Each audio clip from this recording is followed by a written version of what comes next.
क्या आपको भी ऐसी कहानियां पसंद है जिनका कोई जवाब नहीं मिलता? एक ऐसी ही कहानी शिलोंग से आती है, जहां दो दोस्त एक सुनसान रास्ते पर भटक गए थे। रात के अंधेरे में उन्हें एक पुरानी बस दिखी, पर उस बस में सिर्फ खामोशी थी और कुछ परछाइयां जो उन्हें घूर रही थीं। तो चलिए बिना समय गवाए शुरू कर। आज की कहानी आती है शिलोंग से, दो दोस्त आरव और कबीर की।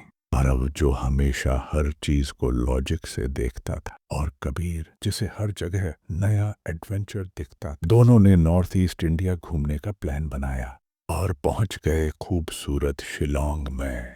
उनका पहला दिन बहुत अच्छा बीता, लेकिन होटल लौटते वक्त रिसेप्शनिस्ट ने मुस्कुराकर कहा, साहब, यहाँ का मौसम और यहाँ की सड़कें, दोनों का कोई भरोसा नहीं। रात को अनजान रास्तों पर मत भटकिएगा। यहाँ के जंगल अपनी कहानियां खुद कहते हैं।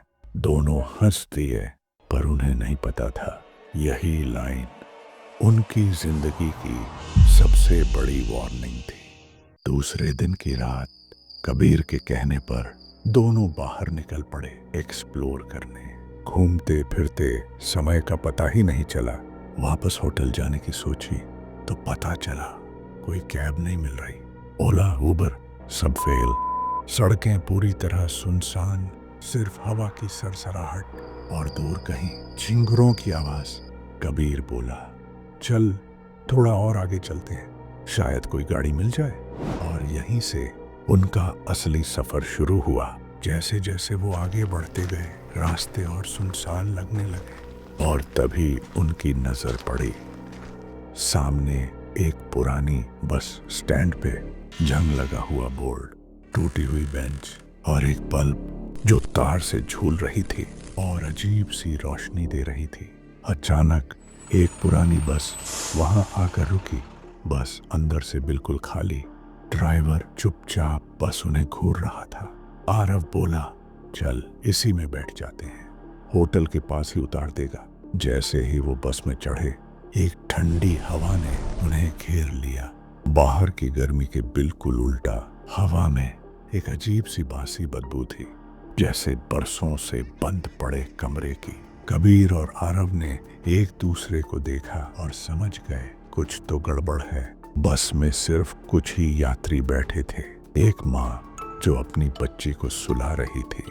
एक आदमी सिर झुकाए चुप बैठा हुआ था। बाकी के पैसेंजर्स बिल्कुल चुप, जैसे किसी ने उन्हें पुतले बना दिए हों। बस चल पड़ी। अंधेरे जंगल के बीच से गुजरने लगी। आरव ने खिड़की से बाहर देखा। पेड़ों के बीच अजीब सी परछाइयां, पतले काले खोखली आंखों वाली, जो बस उन्हें घूर रही थी। आरव ने कबीर का हाथ पकड़ा। यार, ये मैं क्या देख रहा हूँ? कबीर ने भी देखा और उसकी सांसें अटक गईं। दोनों के माथे से पसीना टपकने लगा। अचानक बस का रेडियो अपने आप चालू हो गया, और उसमें बस खर खर की खड़खड़ाहट। और तभी बस एक झटके से रुक गई। लाइट्स ऑन ऑफ हो रही थी, और जब दोबारा जली तो बस में सिर्फ बैग्स और जैकेट्स थी, पर कोई यात्री नहीं। ड्राइवर भी गायब। उसकी सीट पर बस एक काली परछाई। दोनों ने दरवाजा खोलने की कोशिश की, पर वो बंद हो चुका था। बाहर से एक मंत्रोच्चारण की आवाज आई, धीरे धीरे तेज होती गई, और वही परछाइयां बस को घेरने लगी। अचानक अंधेरा छा गया, सन्नाटा, एक भारी घूंट जैसी आवाज। और जब रोशनी लौटी तो वही यात्री फिर से अपनी सीट पर बैठे थे, लेकिन इस बार उनकी आंखें पूरी तरह खाली थीं, और सब आरव और कबीर को देख रहे थे। उनके चेहरे पर एक खिंची हुई मुस्कान, जैसे किसी ने जबरदस्ती की हो। ड्राइवर ने पीछे मुड़कर देखा और एक ऐसी मुस्कान दी जो किसी जिंदा इंसान ने आज तक नहीं दी होगी। बस के हेडलाइट्स एक पत्थर के बोर्ड पर पड़े, जिस पर लिखा था, उम्मीदों का अंत यहीं होता है। और उस पल आरव और कबीर समझ गए, वापस लौटना अब नामुमकिन है। आरव और कबीर का क्या हुआ, कोई नहीं जानते। उनकी आखिरी सोशल मीडिया पोस्ट शिलोंग के एक कैफे की थी। उसके बाद सिर्फ खामोशी। कहा जाता है जिस रास्ते पर वो गए थे वहां का बस स्टैंड 10 साल पहले ही बंद हो चुका था। लेकिन कुछ लोग मानते हैं वो बस आज भी दिखती है। घने कोहरे वाली रातों में बस की हेडलाइट्स और उसका साया नए मुसाफिरों का इंतजार करती हुई उन्हें एक ऐसे सफर पर ले जाने के लिए जहां से कोई कभी वापस नहीं आता। और हाँ, एक और यात्री ने उसी रूट पर उस बस को देखा था।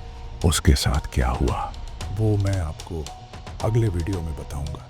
अगर आपके साथ भी ऐसे क्रीपी या हॉरर एक्सपीरियंसेस हुए हैं तो मुझे जरूर बताइए। डिस्क्रिप्शन बॉक्स में मेरी ईमेल आईडी दी हुई है, आप वहां अपनी कहानियां भेज सकते हैं। अगर कहानी पसंद आई हो तो लाइक कीजिए, शेयर कीजिए और चैनल को सब्सक्राइब करना मत भूलिए, क्योंकि आगे आने वाली कहानियां और भी डरावनी होंगी। फिर मिलते हैं अगले वीडियो में। तब तक के लिए अपना ख्याल रखिए।